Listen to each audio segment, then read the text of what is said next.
A package for Mrs. Jewls from Wayside School is falling down by Louis Sacker. Selection illustrated by Bruce McPherson.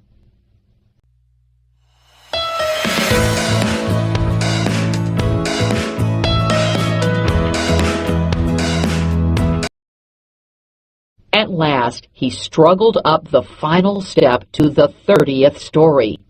He knocked on Mrs. Jewls' door with his head. Mrs. Jewls was in the middle of teaching her class about gravity when she heard the knock. "Come in," she called. "I can't open the door," Louis gasped. "My hands are full. I have a package for you."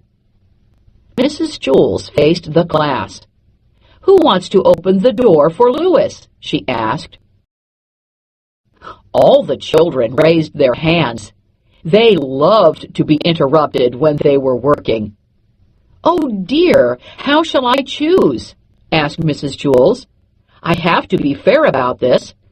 I know, we'll have a spelling bee, and the winner will get to open the door." Louis knocked his head against the door again.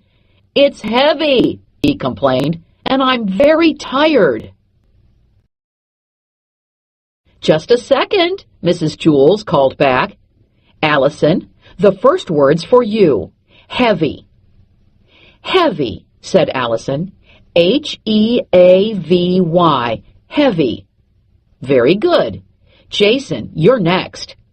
Tired. Tired, said Jason. Sleepy. Tired. Louis felt the package slipping from his sweaty fingers. He shifted his weight to get a better grip. The corners of the box dug into the sides of his arms. He felt his hands go numb. Actually, he didn't feel them go numb. "Jenny, package." "Package," said Jenny. B-O-X. Package. "Excellent," said Mrs. Jewls. Louis felt like he was going to faint.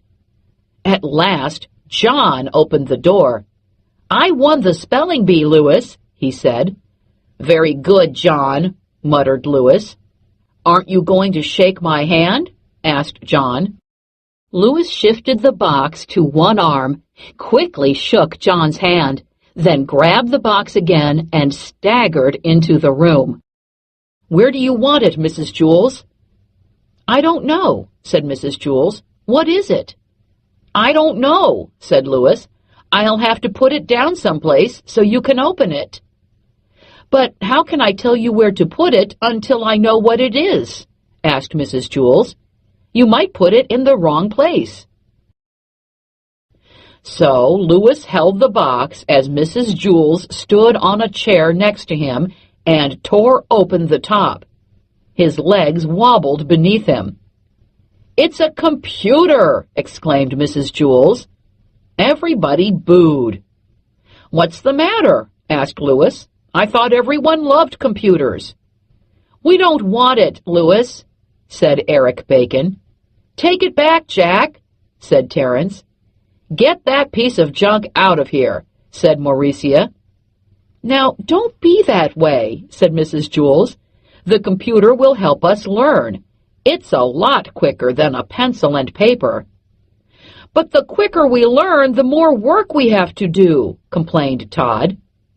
"You may set it over there on the counter, Louis," said Mrs. Jewls. Louis set the computer on the counter next to Sherry's desk. Then he collapsed on the floor. "Now watch closely," said Mrs. Jewls. Everyone gathered around the new computer. Mrs. Jewls pushed it out the window. They all watched it fall and smash against the sidewalk. "See?" said Mrs. Jewls. "That's gravity." "Oh, now I get it," said Joe. "Thank you, Louis," said Mrs. Jewls. "I've been trying to teach them about gravity all morning.